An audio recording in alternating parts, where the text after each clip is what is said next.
Budget 2026 जहां एक तरफ आम आदमी को राहत देते दिखाई दिया, वहीं दूसरी तरफ इसे विकास को रफ्तार देने वाला बताया जा रहा है। सरकार का विजन है कि बजट विकसित भारत के सपने को साकार करेगा।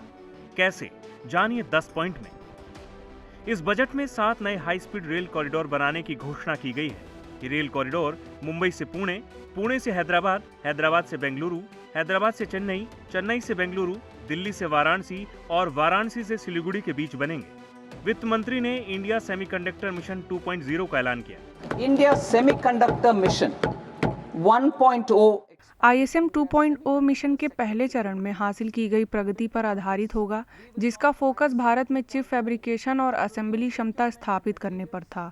नया चरण सेमीकंडक्टर उपकरण और सामग्री, मैन्युफैक्चरिंग, साथ ही फुल स्टैक भारतीय बौद्धिक संपदा के डिजाइन को शामिल करने के लिए अपने दायरे का विस्तार करेगा। बजट में देश में रेयर अर्थ मिनरल्स के लिए विशेष कॉरिडोर बनाने का ऐलान किया गया, जिसका मकसद भारत को रेयर अर्थ मिनरल्स के मामले में आत्मनिर्भर बनाना और चीन पर भारी निर्भरता को कम करना है।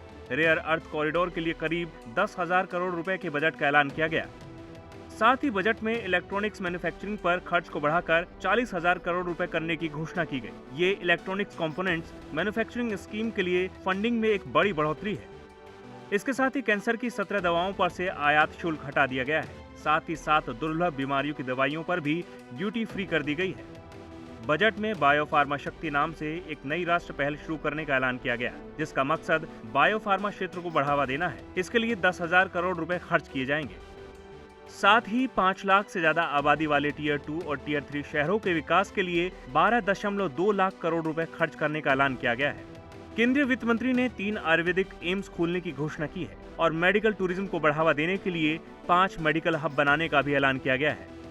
युवाओं के लिए सरकार ने 15,000 सेकेंडरी स्कूलों और 500 कॉलेजों में कंटेंट क्रिएटर लैब्स बनाने का ऐलान किया है। सरकार का अनुमान है कि इससे 20 लाख युवाओं को रोजगार मिलेगा। बजट में लड़कियों का भी ध्यान रखा गया है। 800 जिलों में लड़कियों के लिए हॉस्टल बनाए जाएंगे। कुल मिलाकर इस बजट को विकास को रफ्तार देने वाला बताया जा रहा है। Bureau report, ETV Bharat.